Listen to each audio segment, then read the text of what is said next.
Mheshimiwa Waziri, umeweza kuona ligi kuu ya Uingereza. Ligi kuu ya Uingereza, Mheshimiwa Waziri, inaongozwa na bodi ya ligi ambayo inaitwa EPL. Lakini pia Federation ya Uingereza ina ligi yao FA. Hizi ni ligi mbili na bodi ya ligi ya Uingereza inasimamia kila kitu, masuala mazima ya ligi kuu ya Uingereza. Tumeona ligi kuu ya Spain inaongozwa na bodi ya ligi. Mheshimiwa Naibu Spika, pale Spain kuna bodi ya ligi inaitwa La Liga, inasimamia masuala mazima ya michezo katika ligi ya Spain. Lakini pia Federation ina ligi yake. Hapa Tanzania nimpongeze Mheshimiwa Leodegar Chilatenga kwa kuanzisha bodi ya ligi ndani ya idara ya TFF, na imekuwa nzuri, na toka ilivyoanzishwa mwaka 2008 ilikuwa imeanzishwa ikiwa chini ya idara ya TFF, lakini malengo ilikuwa ije baadaye ijitegemee kama zilivyo bodi za ligi ya Uingereza, kama zilivyo bodi ya ligi za Spain. Sasa bodi yetu bado iko chini ya TFF. Tunaomba Mheshimiwa Waziri, bodi hii uiboreshe, iwe independent, ijitegemee. Tunaona bodi ambayo haijisimamii, asubuhi inatoa matamko haya, jioni inatoa matamko haya. Hii inaonekana nyuma ya pazia bodi inasukumwa. Kwa hiyo nakuomba Mheshimiwa Waziri, bodi hii ijisimamie. Tunafahamu ligi kuu ya Uingereza inasimamiwa na bodi ya ligi kuu. Mheshimiwa Gulamali, naam. Mheshimiwa Gulamali, wewe ni mbunge mzoefu. Usilingize bunge kujadili vitu ambavyo bado havijafika rasmi.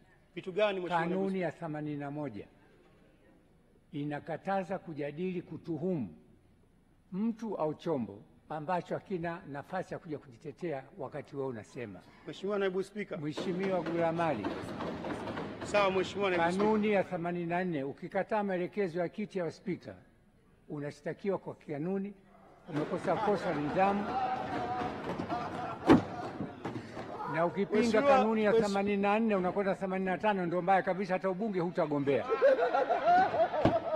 Usituhumu chombo chochote. Mheshimiwa, na kuomba mimi nakusaidia tu. Kuna kesi hapa ilitokea ya mheshimiwa mmoja mkubwa na mbunge mundani kuzungumza vitu ambavyo unatoa maamuzi, unalalamikia maamuzi yaliyofanywa. Wewe hukuwa sehemu ya hiyo kikao, na mimi kwa kukaa hapa naweza nikaingizwa kwenye kesi yako. Punguza munkar, changia mambo ambayo una uhakika nayo. Endelea. Mheshimiwa Naibu Spika, naomba muda wangu ulindwe. Mimi nazungumzia muundo wa bodi zetu za ligi zilivyoanzishwa. Ukienda Uingereza kuna bodi ya ligi inayojitegemea inaitwa EPL.